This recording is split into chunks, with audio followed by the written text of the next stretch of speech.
The wait is over. Season 5, episode whatever it was of Scandal 10, is back. Episode 10. Oh, you're messing up already, LBJ. You're messing up. Episode 10, yes. Season 5, episode 10, the Yes. mid-season premiere of Scandal is back, and we are back with the live Scandalous Scandal recap. I am Larry Brown Jr., joined by my awesome friend, Janiyah. Right, Janiyah, how are you tonight? LBJ, I am great. I am so excited to be back. I missed all of our friends in the chat. I missed the chat. I miss you. I am happy we're back on, and I missed the show. Yeah, I am totally happy that we're back on as well, and I am in a hotel room trying to get myself together. I'm actually, Janiyah and I are actually in the same city, but can you believe? But we're not in the same location, which is crazy. But technically, you're in Brooklyn. I'm in Manhattan. Anyway, we are back, and we are so glad that everybody is back with us in the Q&A. If this is your first time watching the Scandalous Scandal recap, we do this live right after Scandal goes off. So there are some wrong answers, but there's really no wrong answer. If there's a wrong answer, we want you to call us out on it, and we'll call you out on it because we call each other out on it. Janiyah and I do. And we want you to be involved. Use the hashtag Scandal Recap at the bottom of my screen and the bottom of Janiyah's screen to share your thoughts on Twitter. Or if you're watching on YouTube, post a comment. We love reading comments and we love responding to comments. At least I do. I'm trying to get Janiyah in the habit of responding to comments. Most of the times I will respond for Janiyah in the comments. You're talking and I can't hear you. Are you muted? Oh man, this is terrible. Okay, I'm going to keep talking. You can evidently hear me.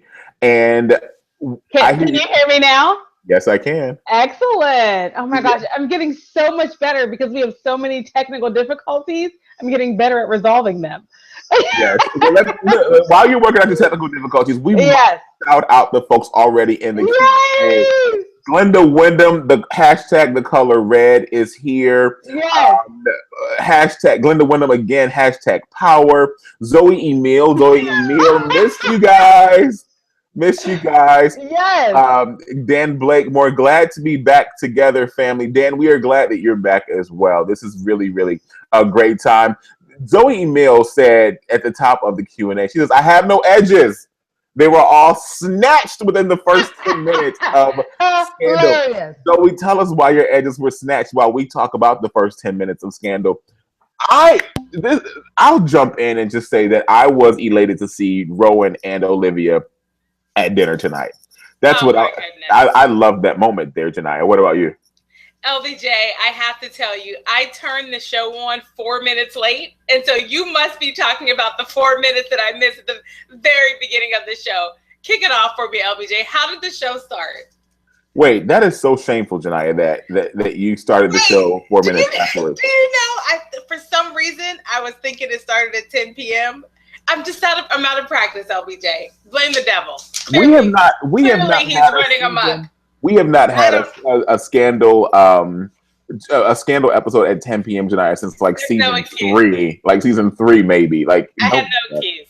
Anyway, so of course we open with Sally Langston welcoming us back in the middle of the season. Lovers of Liberty. I purposely did not do that tonight because I think we've done it enough here on the Scandal recap. You love it. You know you love it. I do. That's why I just used it. That's exactly why I just used it. So we're talking about Lovers of Liberty. And Sally Langston's giving us this whole monologue kind of setting up the climate in Washington 6 months after Olivia and Fitz broke up. So that's where we meet everyone in the cast in tonight's episode. We're 6 months after Olivia and Fitz broke up. And one of the things that Sally said in the episode, she says, power is the most enormous teat by which this town survives. And we kind of framed the conversation tonight around power and the power in having power. Cut to Olivia Pope and Rowan Pope having dinner, probably in like Clyde's Georgetown, or maybe like the Caucus Room Steakhouse, and they're sitting there having their dinner with wine. Rowan's like, "I'm so glad you joined me, Olivia." Meanwhile, your sister girl's over in the little booth to the side of their table. Janiyah, who's sitting there looking at Olivia while she's with her dad sipping wine. She's like, "Thanks, Dad," and she's like this. I was like, that's so good. That's so good. She's like, we love you. We love you. You know how y'all do when you're watching somebody. How many times do you see like a woman in public that you admire and you're just like, right.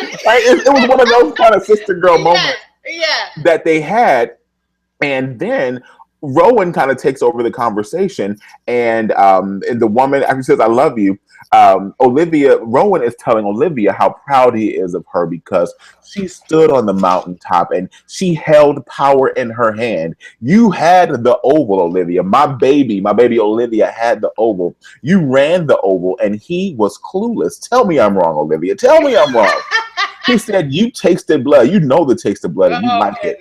You want it. You want it, don't you, Olivia? And then they're going back and forth and back and forth. And Olivia is just kind of like, dad, this, dad, that, this, that. And she says, wait, dad, I know you're going to tell me. You want me, you were going to tell me next.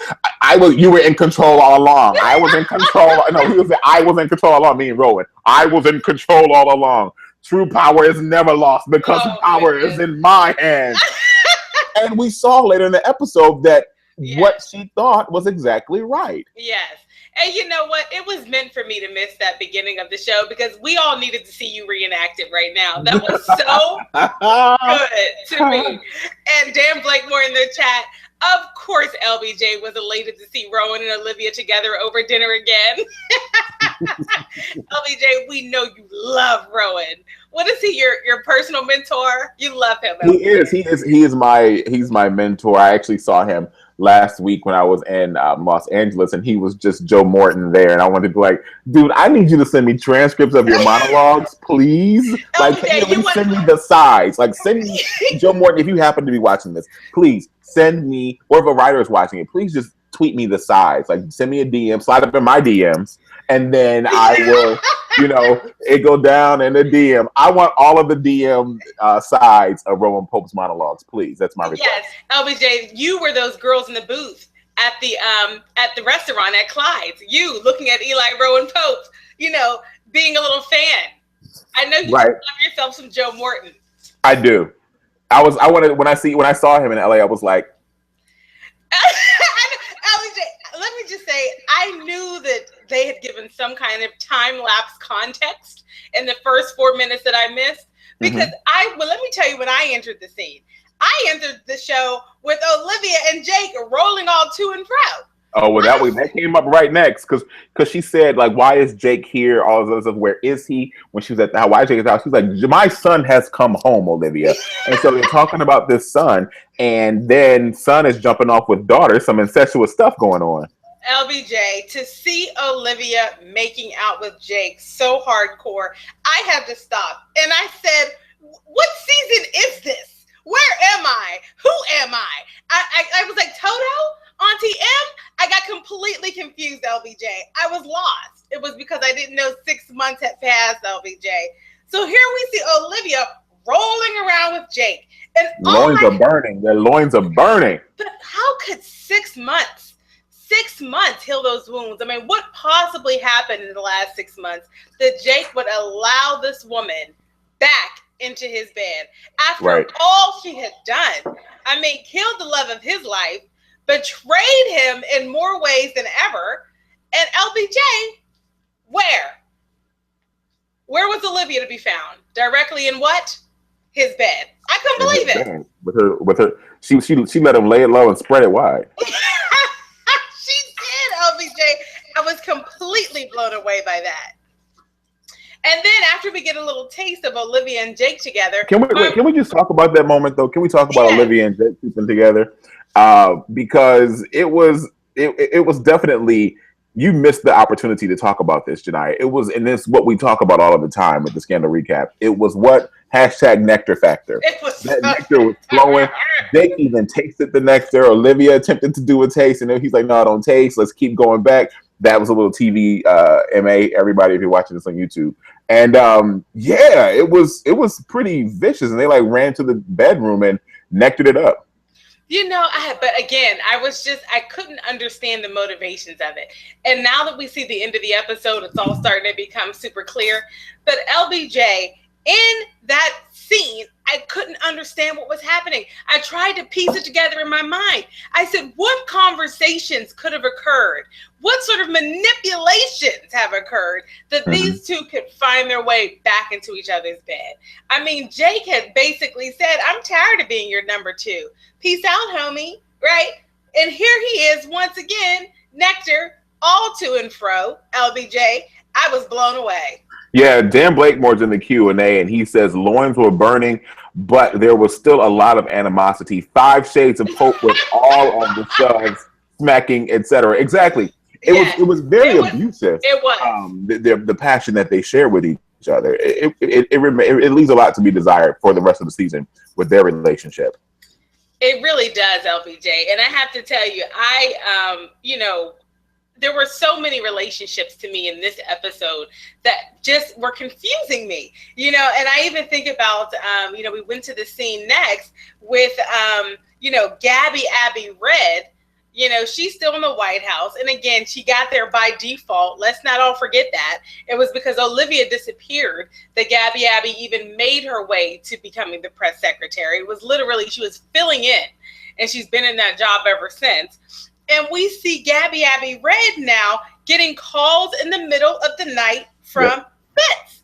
That was bananas. What are your thoughts on that relationship, LBJ, between Fitz and Gabby Abby Red and everything that we saw tonight? Well, I think Fitz is really pining for that yin and yang relationship in his life. He needs that feminine energy, that feminine power alongside him to really counter what he offers. He's got a huge mix of dark and light in his character, and what that woman offers to him is what he needs to really be successful. Yes, he needs her there to bounce ideas off of and to kind of keep him intact and just keep his program. He needs someone to be like the Toastmaster for his life. Like, hello, welcome to the banquet, ladies and gentlemen. This is Fitz's life, and this is what you're going to do, but he needs that to be a woman. And he is now leaning on Gabby Abby Red to do that. And he's somewhat putting her through a pledge process, if you will. And this was like her pledge to Fitz. And it's so much so that her pro fights, if you will, called the others and said, hey, do you think she's cut out? Can she make line? Can she cross? Can she cross the burning sands into Fitz? Can she cross the burning sands into the White House, into being the work wife? And Olivia, her special said, yes, she can do it. She can do it. And that's where we see Gabby Abby Red this episode. But LBJ, there was an important part of that conversation between Olivia and Cyrus that I want to highlight. Totally, yeah. Cyrus is saying to Olivia, you know what? Our boy, he can't stand alone. He needs a work wife. He's never been able to be alone.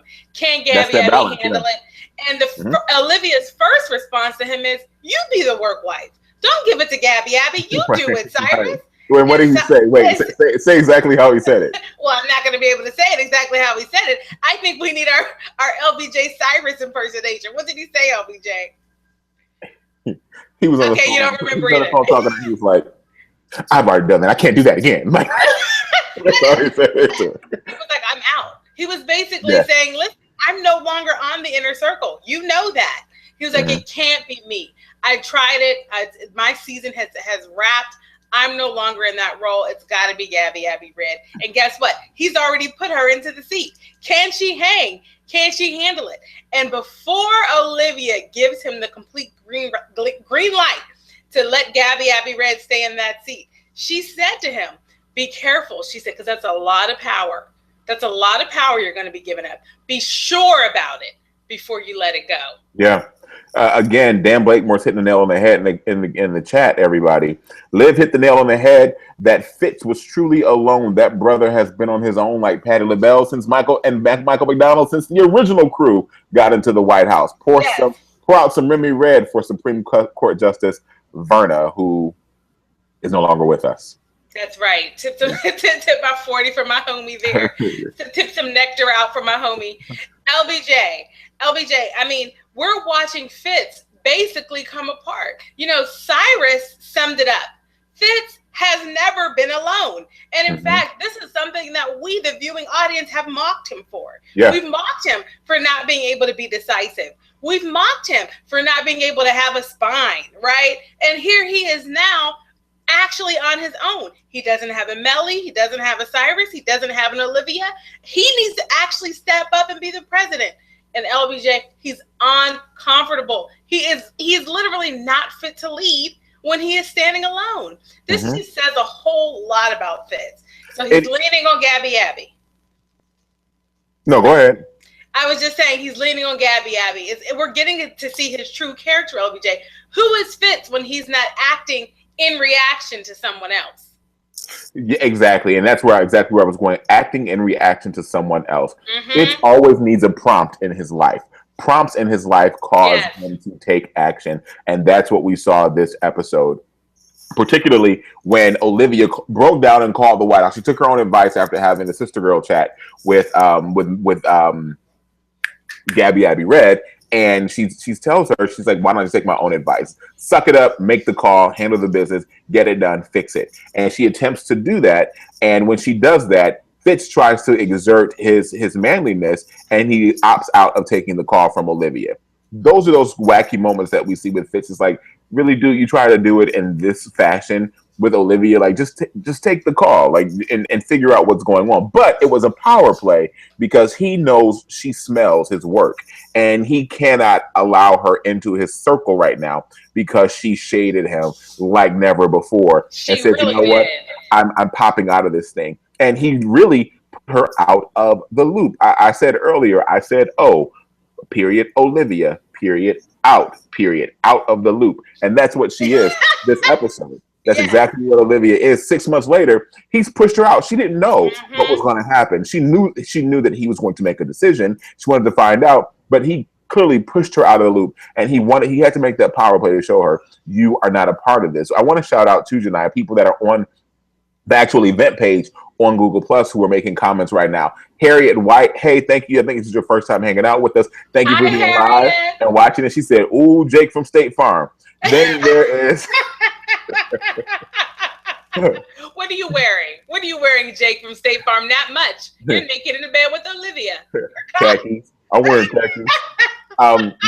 Then there is Sandranita Smith Hall. Sandranita Smith Hall says, so glad the hiatus is over. Let the fun begin. I've missed everyone and look forward to the show in just a short while. Sandranita, we hope that you are live. 1977 sends, so is Jake and Olivia an item now? We talked about that earlier. I think Jake wants the White House for himself. He said in the episode, this is where I was going, folks. Jake said, I want this view. Remember that? He said to Fitz, he said, right on the Jefferson balcony, he said, I want this view. Fitz, what did he say to him, Janiyah? What was his reply? He said, you know what? It's a hell of a ride to get to it, or something along those lines. That is not what he said. Did I ruin it? You totally ruined that line. Did I ruin the whole thing? The line was so, I don't even remember the line. I thought you would have caught it, but the line was along the lines. Somebody in the chat. Tell us what Fitz said. Yeah. Don't let us sit here and butcher it because we can't remember the line. He said and furthermore, there are going to be some people who watch this live chat that cuss us out for not knowing the line. It's like, you all aren't real gladiators. You don't know what the line is. You should know every line of the show. We need some time to get back in the swing of things. It's the beginning of the spring season. We need a little time. LBJ, we're talking about Olivia being out of the loop. We're talking about Jake being on the balcony of the White House. Let's talk about the case, LBJ, the Pope and Associates case. This case that allowed us to once again re-examine these relationships. This case that was the context for Jake finding his way out to that balcony. The case that was the context for us figuring out that Olivia, guess what, girlfriend? Fitz, he's holding up the hand. Talk to the hand, girlfriend. You're out of here. That's what he Fitz said. Stay in your lane. Stop swerving. Right. Have you seen that YouTube clip? Stay in your lane. Stop swerving. I haven't. I just want to pretend. Oh, that was quite a clip. So sidebar. There's this like gospel choir in like somebody's like church, and their video ministry is terrible and terrible video quality. And there's a featured soloist singing this song called "Stay in Your Lane, Stop Swerving," and the choir swerves when they swerve. Totally check it out. LBJ, you just gave that little clip a bunch of hits because I'm not gonna have to go watch it and now Facebook it out. Kimmy J said in the what? She said it in the what? I was going to say in the tweet. She said it in the chat. Well, Olivia and Jake were doing grown folk stuff, and that is how the episode started. Olivia and Jake were doing grown. I miss you, Kimmy J. Good to see you, girl. LBJ, that is what Olivia and Jake were doing when Olivia got a call, got a knock on the door. Who was it? Knocking on the door, knock, knock, knock. It was Huck. And Olivia, she was not giving him very much leeway. She peeked literally one half an eye out the door, LBJ. One half an eye. And she said, what do you want, Huck? And he said, Olivia, we have a case. She said, well, you could have just called. He said, I couldn't call. And she said, why couldn't you? Huck, who's in there? Nobody. Huck, who's in there? Olivia, nobody. Huck, who's in there? Olivia, nobody. What's going on?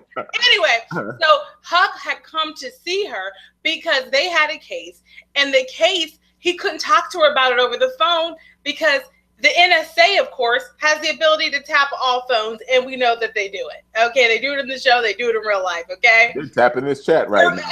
What up, NSA?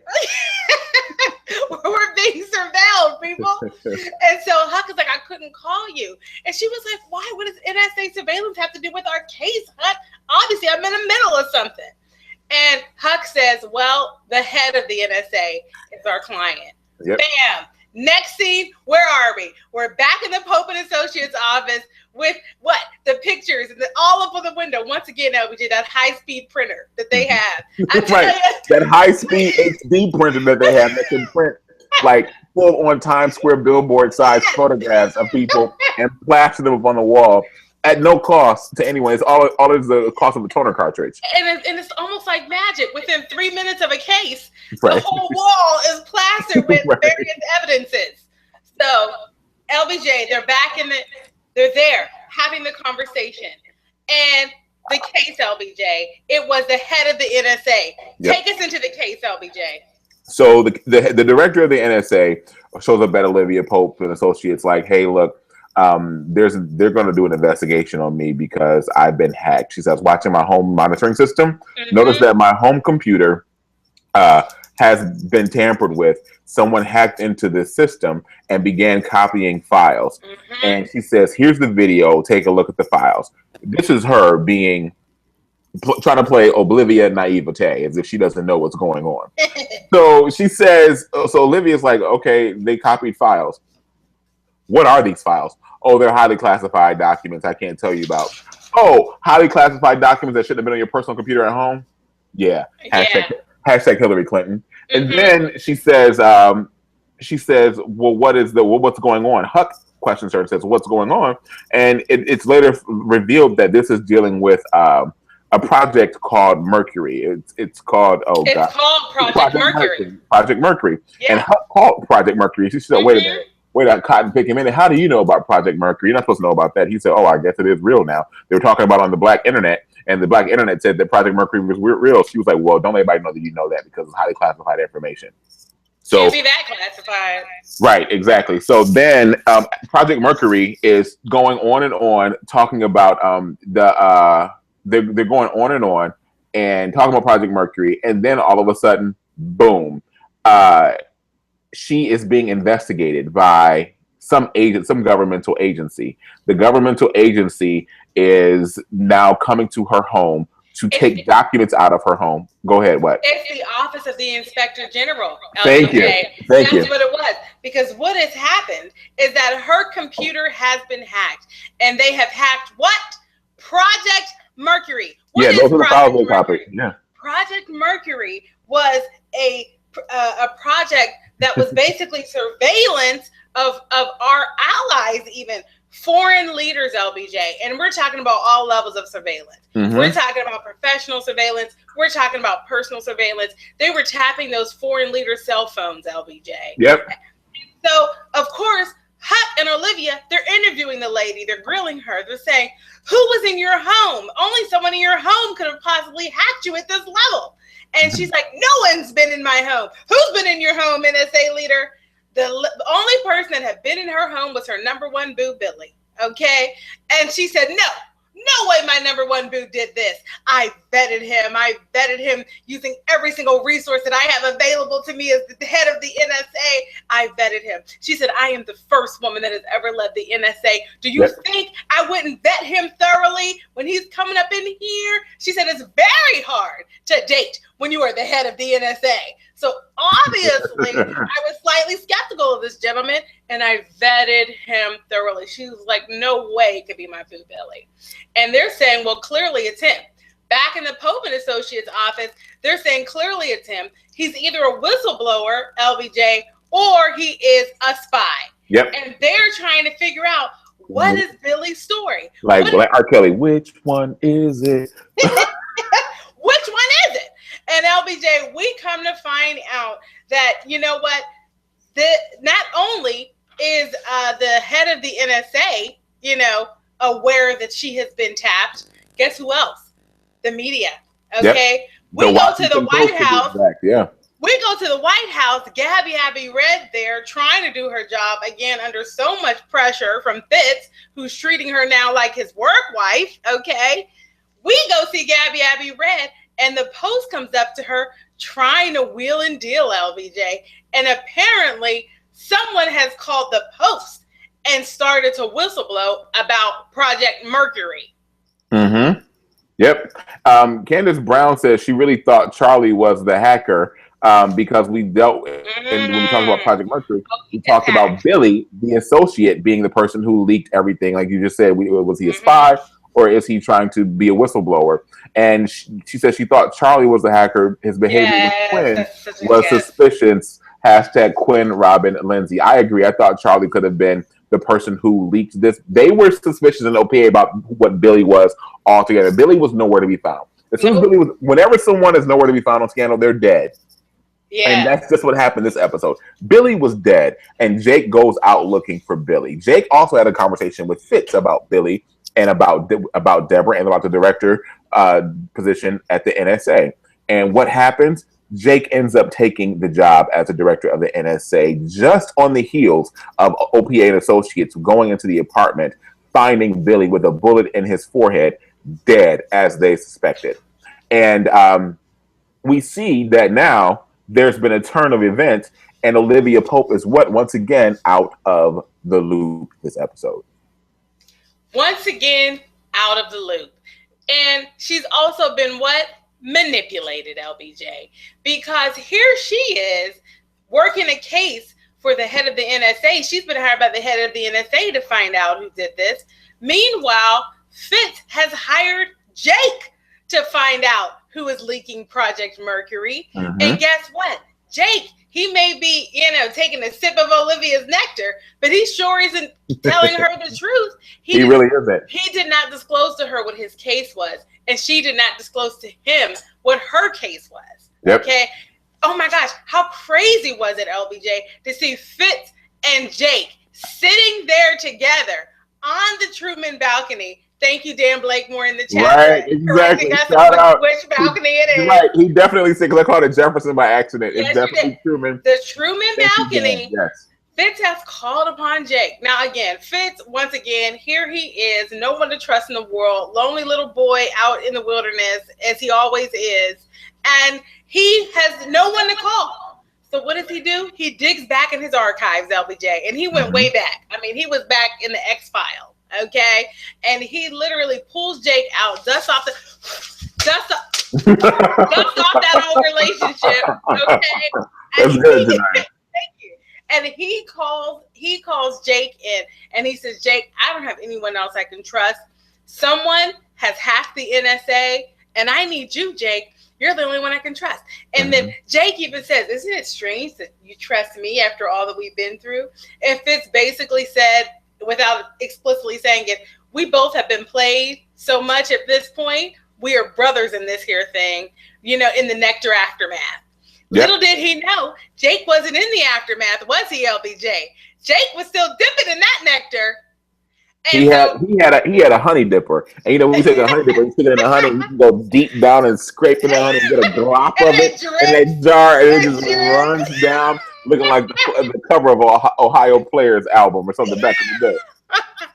So Fitz is there on the album cover, okay? Right. And Jake is there on the album cover. Fitz has no idea, LBJ. Fitz has no idea. So Fitz has hired Jake. Now, Huck and OPA and Associates, they're on the case. They're trying to find Billy. Where is Billy? They are hot on the trail. And as soon as they get there, LBJ, to find Billy, guess who's also there? Jake. And then they're all looking at each other. What are you doing here? What are you doing here? What are you doing here? LBJ, Billy is nowhere to be found, okay? They end up going back now to OPA and Associates, and all of a sudden the truth is revealed. And Olivia and Jake are having a confrontation. You didn't tell me. Who hired you? Fitz hired you? NSA hired you? Who are you working for? LBJ, there's no trust in this relationship. Plenty of nectar going all around. No trust, LBJ.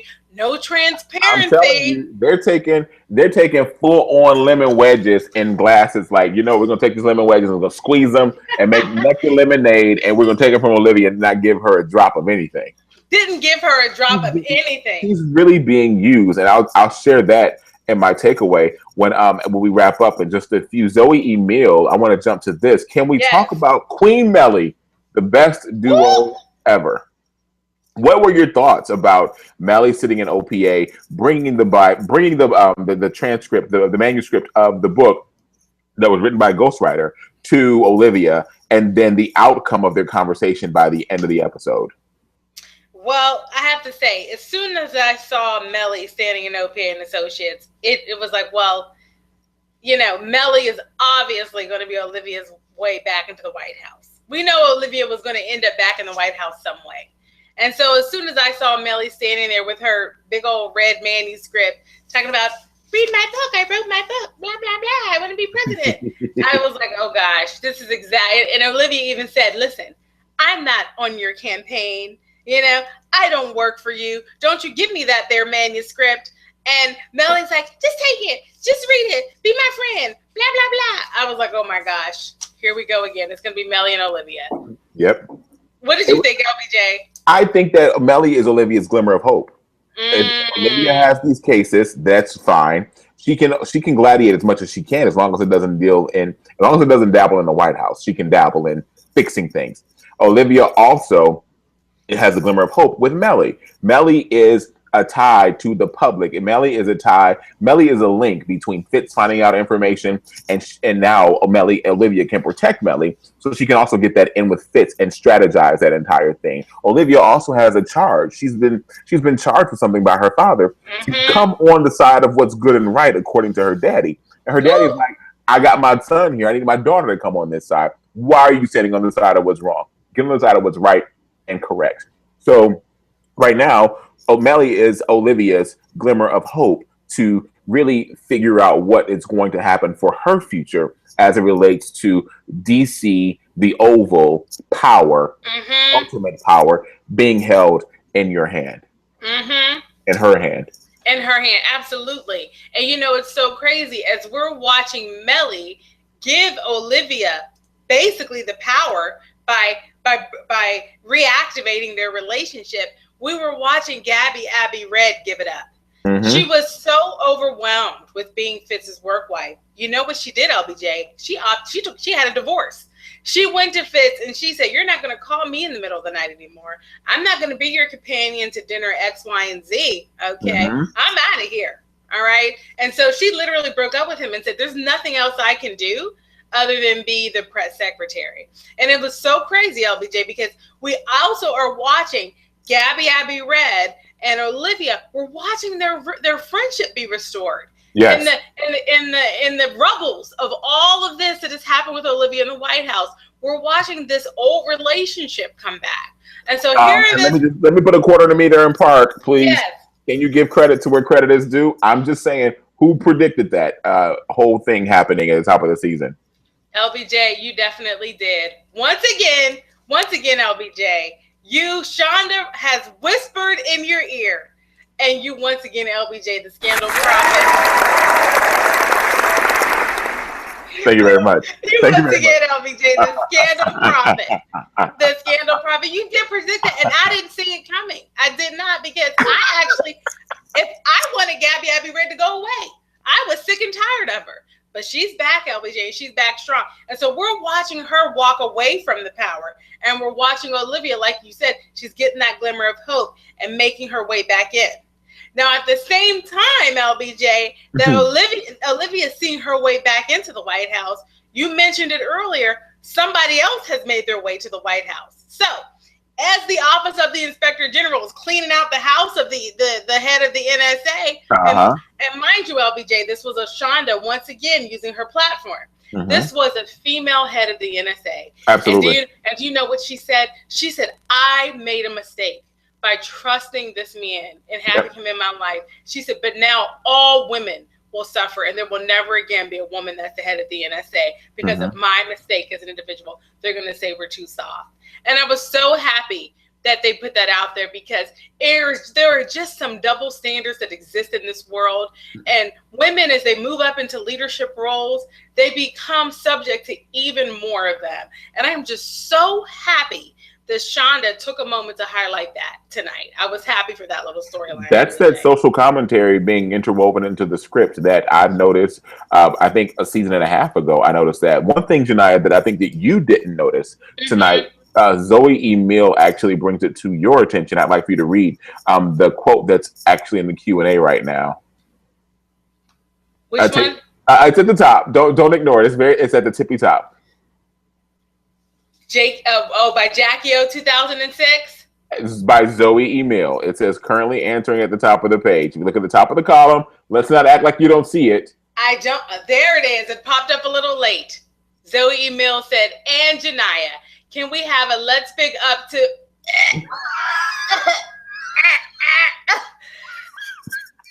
Okay. You need to read the whole quote. Read the whole quote. Next year, my throat's a little dry. Anybody? Zoe Emile. After all we have been through, girlfriend, you would turn on me in season 5, episode 10. All right. I will read it. She said, and Janiyah, can we have a big up Quinn moment? Because once again, who is the one to break the case? Say it, Janiyah. All right. I think that's the perfect way to round out talking about the case. You did a wonderful analysis about the case, who was involved with it, the social commentary, women's empowerment, women rising to the top, breaking the glass ceiling, men hold women down. You did all that great stuff tonight, but what you did not do was this, right here on the side of the screen. You didn't give credit where credit is due. So finally, okay, somebody at OPA, all right?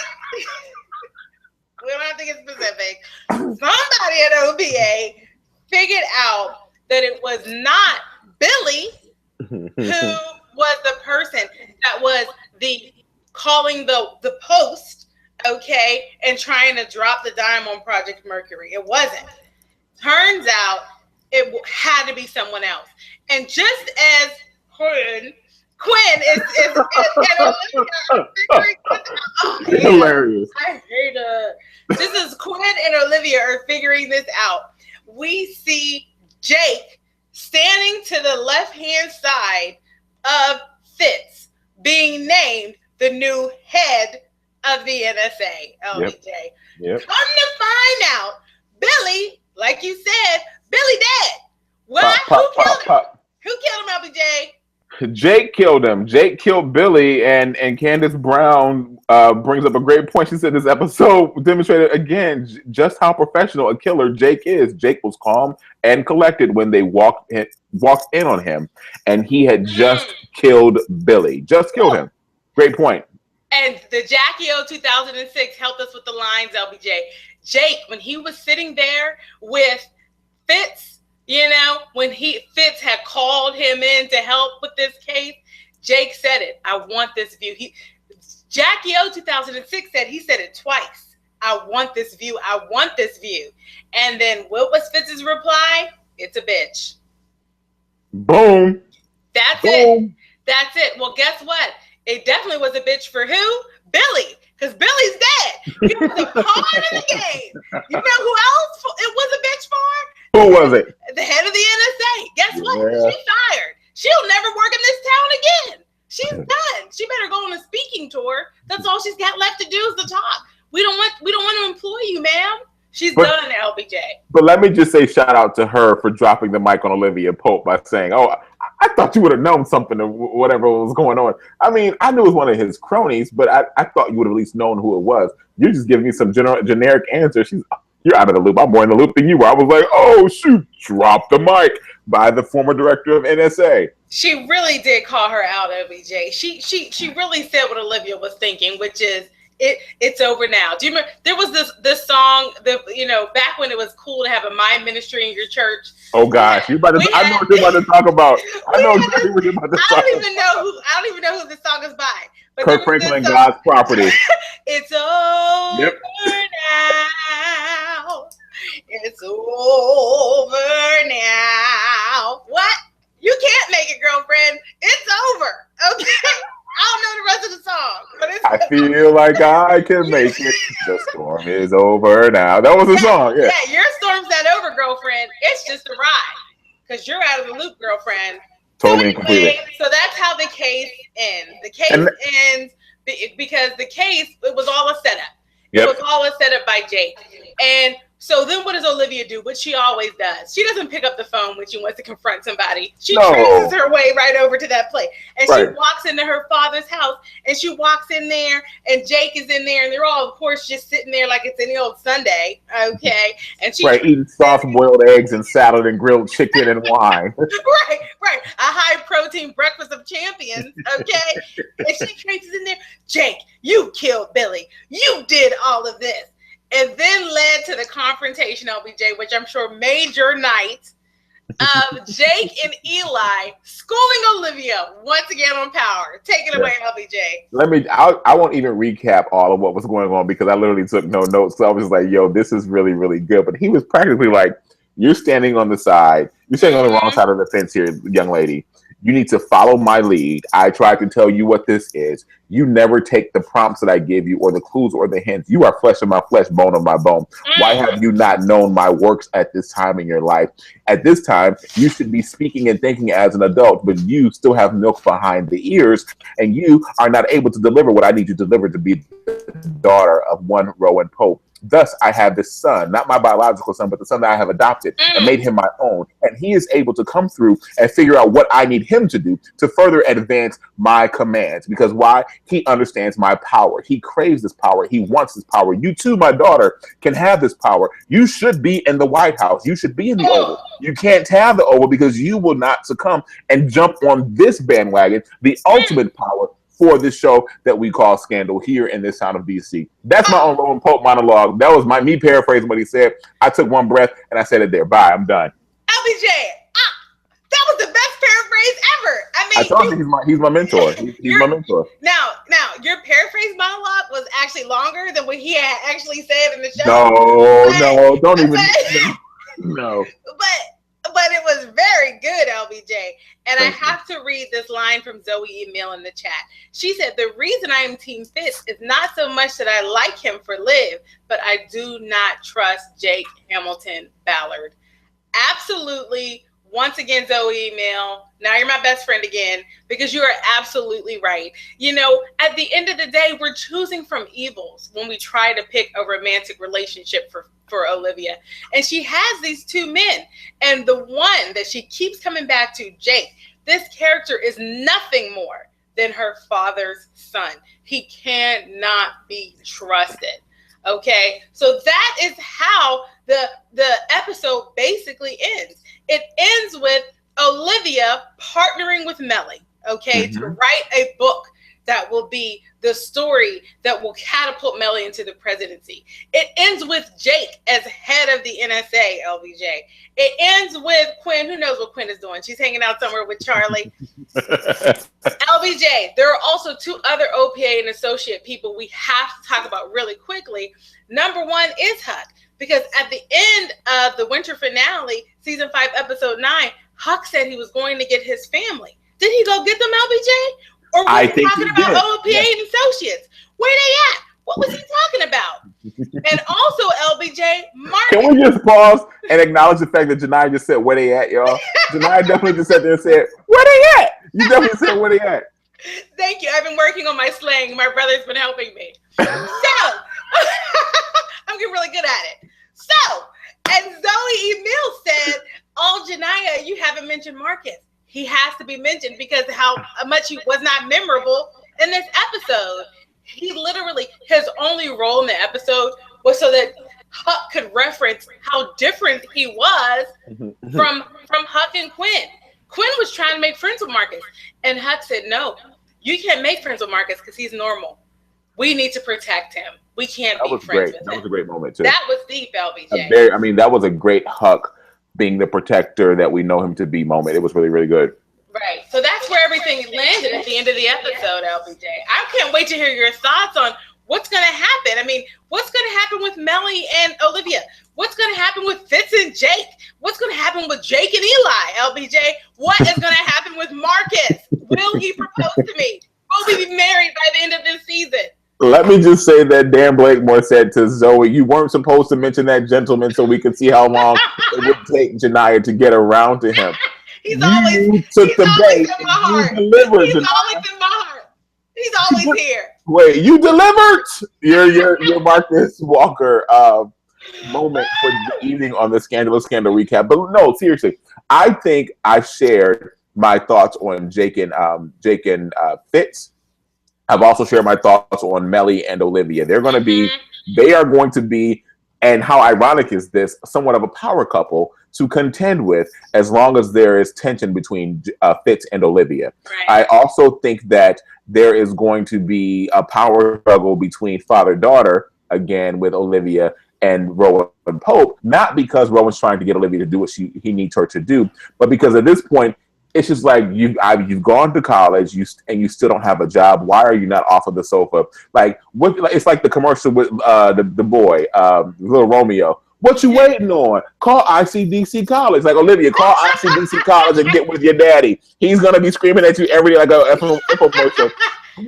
Get off of the sofa? What are you waiting on? That's what he's gonna be essentially saying to her this season, until she's ready to come home and be with the family. What I will say, though, not necessarily a takeaway, but somewhat of a takeaway, is recapping back to rewinding Maya speaking to Olivia Pope when they were outside, and she said, "Olivia, you're just the help. Like, you will always be the help. You don't mean anything to these people."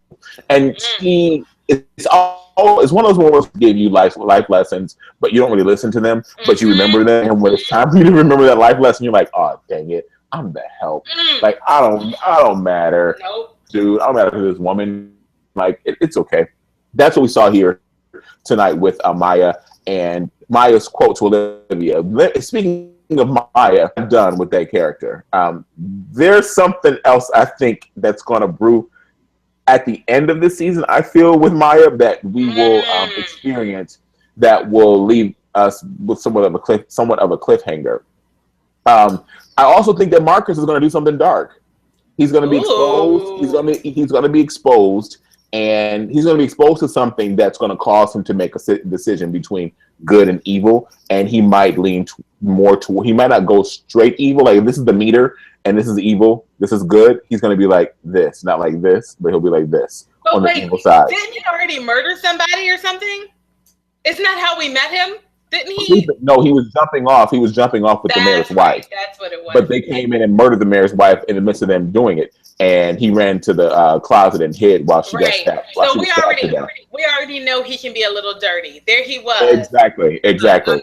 Side. Yep, and remember, you got to have a little dirtiness to be a gladiator. You really but those are my thoughts. Tonight's episode was a good way to ease us back in. It wasn't like a kind of episode.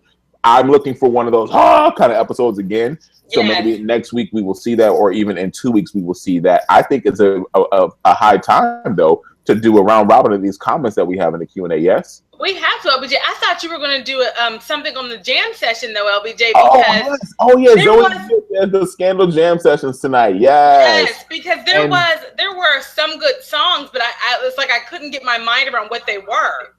So I have to admit, I only tweeted one Scandal Jam session tonight, and that was a song called "Tramp" by Otis Redding, and it was Otis Redding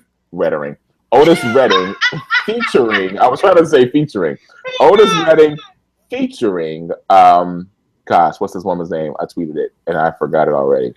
It's featuring your auntie. What's your auntie's name? Carla Thomas.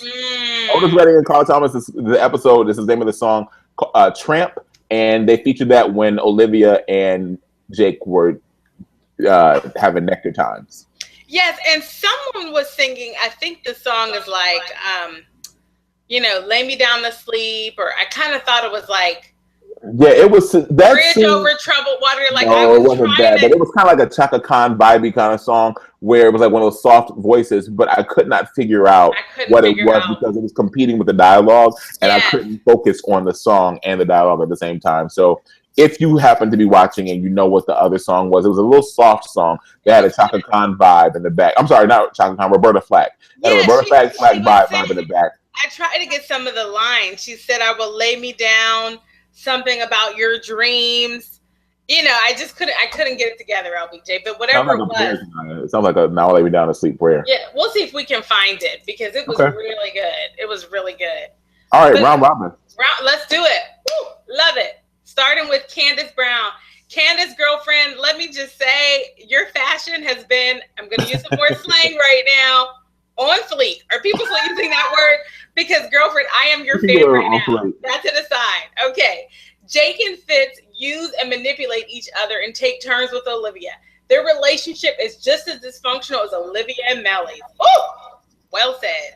It is. The Jackie O 2006. I wish we invited you to be a part of the conversation tonight because I love when you were alive. That would have been so good. Because you were off the chain, Jackie O. We got to bring you in next week. She says, "Good evening, everyone. What is going on with Scandal?"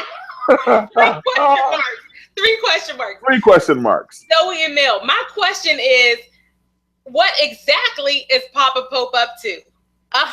What are you up to, Papa Pope? It's not just Jake in the White House. What else are you up to? Boom! In the on the event page, there is 1977 Sen CYN. It was a bridge over troubled water, but not the Paul Simon version. So I was wrong. Thank you, 1977 Sen. Yes. And then Yolanda Baker, what up though? Papa Pope is at it again. Will Olivia join in? That remains to be seen. I really hope Olivia. Here's the thing. I think we're gonna see some flip flopping. When I started to start the show like this, and this is a shout out to Empire. Flip, flop, flippity flop, flip, flop, flippity flop. Because I feel like people are gonna flip flop this season. I feel like we're gonna see a lot of flip flopping. We already saw a bunch of it tonight, LBJ. Exactly, and that's why I was gonna say that. And I really hope by the end of the season, Yolanda, that Olivia is on team power. That's what I hope. Oh, look at that irony. Power. I made an Empire reference, but then said team power. Go figure. Wow. Once again, power is in control. What is it? What was the saying, LBJ? Hold it in your hand. You can hold power in your hand. Hold it in your hand. Yolanda Baker said, "Nah, y'all, let's talk about that smackdown, stare down between Jake and Liv. I didn't catch the quiver, that darn nectar." Nope. No, seriously. You're right. There was not one quiver tonight at all, Yolanda. No, they went straight for the juggler. Yeah, they went straight for the juggler, and they got the juggler. Dan said he thought of me when he saw Sally come on in the beginning, exactly, because I love a good Sally Langston monologue on her talking heads inside the Beltway show. Yes, and you know what? It's so good because Zoe Mill said, "Oh, I see what's happening. Boys against girls. I've got my money on the girls." What? Okay, Olivia and Mellie versus Jake and Fitz. Oh, boys versus girls. I love it. Zoe Emil also says Fitz needs Liv. Bottom line, he cannot trust anyone else. You're right. And she's going to show him, you need me. And you know what's going to make her get that sour, bitter taste in her mouth? Her daddy. Her daddy's going to be like, her daddy. He's like, "You've been that man's strumpet. You've been the strumpet of the White House." If you know, they never say that white man. He always calls him the White House. The White House.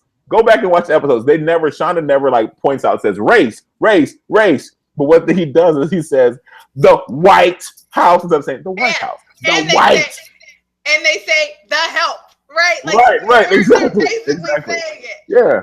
The LBJ, I'm sorry. I think perhaps the best comment in all the chat tonight was by Jan Blakemore, where he guessed. He said, maybe it's a Kyocera printer. Right. Because let me just say, within 11 seconds of them getting to a conclusion, all of the evidence that is necessary, it's up there in a flash. That's a good printer, LBJ. Hashtag Kyocera. That's a good printer. But low key, why did I start Googling? Why did I go to Amazon Prime and start looking up Kyocera printers? Right, that's a good printer. Because we need a new printer cartridge at home, but I'm like, man, we need a Kyocera printer. They really like get a good printer up there. The official printer of OPA and Associates. Zoe Emil said, yes, flip flop, flippity flop. That's gonna be stuck in my head. That's what the rest of the season is gonna be, flip flop, flippity flop. I promise you it's gonna be that. I really do. Yes, and LBJ, I think I have the last quote to close out the Red Robin, and it's Zoe. Wait. To close out the what? The Red Robin. Oh, Red Robin. LBJ. Tonight you want a burger? You need a burger tonight? We are not getting paid for these endorsements. Kyocera is not paying us. Red Robin is not paying us. We are messing up. Oh, this is hilarious. So you know, in the round robin, she said, "Get out." One of the best lines of the night. Yes, that was one of the best lines of the night. Get out. Yeah. And thank you everyone who shouted out my background. That's Times Square back there. Beautiful. Right here. Beautiful. That's Times Square. I hope you enjoyed my city during your visit. Me and LBJ. Your city, Janiyah. Wait, your city? Really? You've been here all of what? 3 months? 2 years. Wow, you've been here for 2 years now? It'll be 2 years in April. I can't believe. Oh, late March, really. 2 years. Wow. So I guess this is your city, my city, your city, our city. It's Shoe City. LBJ, we're not. Another endorsement. Although I don't want that endorsement though. Shoe City, we're good. I'll take it, Shoe City. I'll take it. I love tennis shoes. But no, this has been fun. This has been fun hanging out with all of you. It's so good to see everybody. There are so many other comments in the Q&A that are appropriate, but we've got to wrap this thing up. Glenda Wyndham, Jackie O, our regulars who shout out. Oh my gosh, Kimmy J. Oh my gosh, it's so good to see you. She shouted you back out, Janiyah. She was like, you said, hey girl. She gave you another hey girl back, Janiyah. Then you got people, Jackie O said, stop it, Janiyah. She's crying. Red Robin. Candace said, "Oh, thanks about the fashion." I'm doing a whole nother round robin right now. Thank you for finishing the lyric. LBJ, Kirk Franklin, God's property stomp. Yes. GP, are you with me? Oh yeah. Blah, blah, blah, blah, blah, blah, blah. You forgot that line too. We have a church. We ain't going nowhere. You forgot that line too. Well, you know, when you lose, anyway, that's a whole other conversation. When you lose your religion, it starts to drip out of your ear. So. All right, look, folks, it's late. We're having fun. Keep having fun in the YouTube comments. Comment. We will reply to you. As always, we thank you for joining us. Thank you so much for joining us. This was so much fun. Yes, we love you for watching. It was a reunion of sorts, right, Janiyah? We were kind of like waiting for this moment. It was. And a moment like this. Some people wait a lifetime. They do. Or they wait just 2 months and come back in February on the 11th day in 2016 and have a Scandal recap. Until next week, live on Thursday. We will see you then. Tell a friend, use the hashtag Scandal Recap, and we will see you then. Have a good night, everybody. Bye-bye.